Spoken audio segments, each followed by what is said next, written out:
मोहतरम दोस्तों, ये दिल चीर देने वाली कहानी आखिर तक जरूर देखिएगा, जो एक बेवा औरत के बारे में है। चलिए उसी की जुबानी सुनते हैं। जा बेटा, ये ले 20 रुपए, सामने वाली दुकान से चीनी ले आ और दुकान वाले से कह देना कि उसके पैसे बहुत जल्द मिल जाएंगे। नहीं मामा, मैं नहीं जाऊंगा। दुकान वाला गालियां देता है और ये भी कहता है अपनी माँ को भेज, और कहता है अगर चाहिए तो सब कुछ मुफ्त मिल सकता है। मामा, ये अगर का क्या मतलब है? वो चुप हो गई।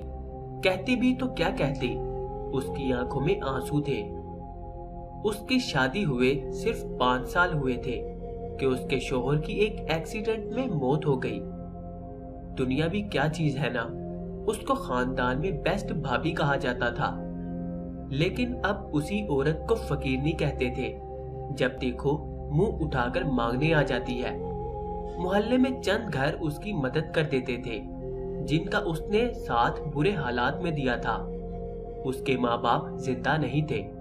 उसने भाइयों की मर्जी के खिलाफ अपनी पसंद बताई थी।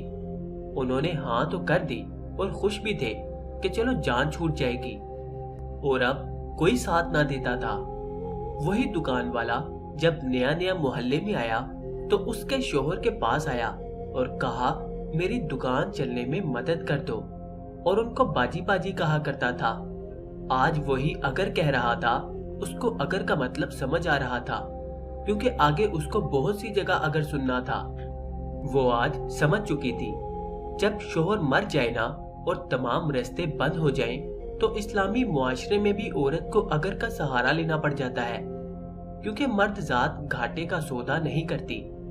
क्योंकि अगर उसको आखिरत पे यकीन हो जाए तो वो कब की तमाम बुराई के अड्डों को बंद करवाकर उन औरतों की इज्जत से खेलने के बजाय उनकी मदद करे। लेकिन क्यों? हमारी तो इज्जत हमारे घर महफूज है ना। अगर हम खुद को मर्द जात कहते हैं ना, तो मर्द जात बनकर दिखाएं।